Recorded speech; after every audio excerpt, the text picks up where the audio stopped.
start in the NFL. And the Patriots, yes, they defeated the Buffalo Bills on Monday night. I know that people have discussed it. I wanted to share my thoughts. Again, it's been a couple days since I've been back.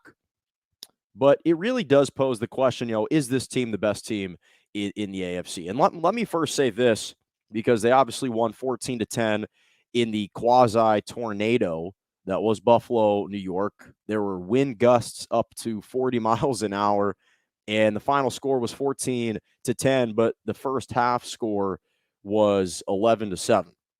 So you had 18 total points in the first half. You had 6 combined points in the second half. It was almost like that snowplow game that the Patriots won 3-0 against the Miami Dolphins in Foxborough, like in 1982.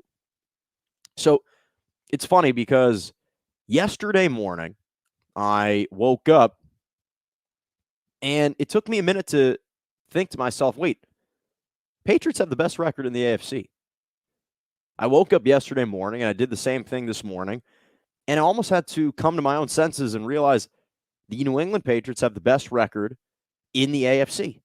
And I almost chuckled because I was trying to think back to the last time that they weren't atop the AFC standings, or they at least weren't relevant when it came to the AFC standings. And I almost had to start laughing because it's like the Golden State Warriors. We've forgotten the last 2 years because they had reached the NBA Finals 5 straight years in a row. Last 2 years was kind of a little blimp in their history books. And all of a sudden you look about the Western Conference standings and the NBA standings, and they've got the best record in the NBA, or at least they're tied at 20-3 with the Phoenix Suns for the best record in the NBA. And you almost forgot about those years of irrelevancy. And the same thing is with New England, because they're top the AFC 9-4. They've won 7 straight games. They started 2-4, of course. They were 7-9 last year. And what's impressive is how they did it. They did it throwing the ball 3 times. They only completed 2 passes, and one of the passes that Mac Jones completed for a grand total of 19 yards was to Jonah Smith, and he really overshot him. He oversailed it, and the wind somehow gave Jonah Smith an opportunity to juggle it and bobble it to himself.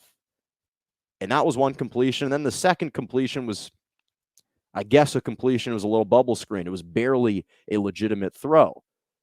So they were doing this with 3 passes, 46 rushes for 222 yards. That was the game plan. 46 of the 49 plays were rushing plays, were running plays, which is just hard to fathom because it's the fewest pass attempts that the Patriots have ever attempted in an NFL game. It matches their fewest completions in an NFL game. And in fact, the 3 passes, the only other team that achieved something that minute were the Buffalo Bills. They attempted just 2 passes in week 3 of the 1974 season against the New York Jets. So they were 2 for 12 on third down. They were deliberately trying to run the ball. They had 6 offensive lineman packages on offense. And yet this was the final score. But this is why this win was so impressive, is because of how truly defensively it was. Because of how defensive it was. Let's be honest for a second and think to how many teams realistically can win solely on their defense. And I know that their run game got it going. Harris rushed for over 100 yards. Ramondre Stevenson has been a real sensation for him. But let's truly think about the teams that can solely rely on their defense. The Pittsburgh Steelers, there were moments the last couple of years where maybe it looked like they could have, but their offense with Big Ben was so anemic and putrid that they kind of eventually started to give in and wear out. The Chicago Bears have had some talented defenses over the last couple of years, but their offense has been so abysmal with Mitch Trubisky that it's deflated the defense. And you can even look historically at some of the best defenses that we've seen. A couple of years ago with the Jacksonville Jaguars and Saxonville, Blake Bortles still had to make a couple plays every game. And if he wasn't able to do that, they would lose. 2015 with the Denver Broncos and Von Miller, especially in the Super Bowl against Cam. Peyton Manning was still there, was still the quarterback. He still had to execute a couple passes per game. 2013, the Legion of Boom. As great as they all were, Richard Sherman, Cam Chancellor, Bobby Wagner, Russell Wilson was still the quarterback. He still had to execute a couple plays. You can look back to the 70s with the Pittsburgh Steelers and the Steel Curtain, and there's no question that menacing group, they were a handful, but Terry Bradshaw was still the quarterback. He was a 4-time Super Bowl winning quarterback. 2000 with the Baltimore Ravens and Ray Lewis, and how frightening Ray Lewis was and still is. Guy's an absolute freak. And yet Trent Dilfer was still the quarterback of that team. That's just kind of the reality of the situation. Even the 1985 Bears, you still had Jim McMahon. And most recently, the last time the Patriots had an elite defense, we saw in the Super Bowl in 2018 against the Rams. They won 13-3. But Tom Brady had to execute some passes down the stretch to Gronkowski. He had to execute some passes down the stretch to Edelman to collect first downs. So the point is that when was the last time we could truly say a defense won the football game? It's been a long time. It's been a long time. And the fact that the Patriots were able to do it by only throwing 3 passes, it speaks volumes to where they are. And there's no question in my mind right now, they're the best team in the AFC. I mean, the thing is this. Imagine trying to go play in Foxborough in the postseason, in the winter. I've always had my reservations about the Bills. Nothing's changed since that game against the Patriots on Monday night. The Baltimore Ravens, they haven't been consistent enough. Lamar Jackson has been a turnover machine as much as I love him. So am I really worried about that matchup?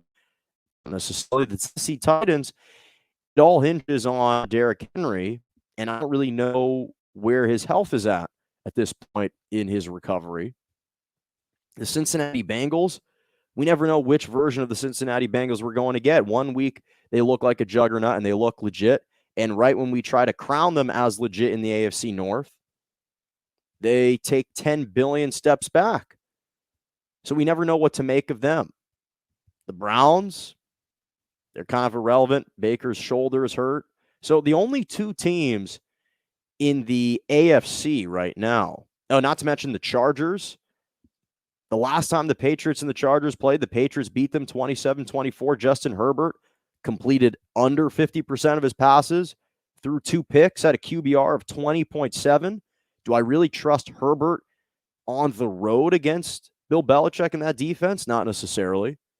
The only 2 teams that I think could pose a threat right now to the New England Patriots, the Indianapolis Colts, who I've always been bullish about because I think they're well coached, and I really like the fact that they have a reliant run game with Jonathan Taylor. And Carson Wentz, he can throw in inclement weather.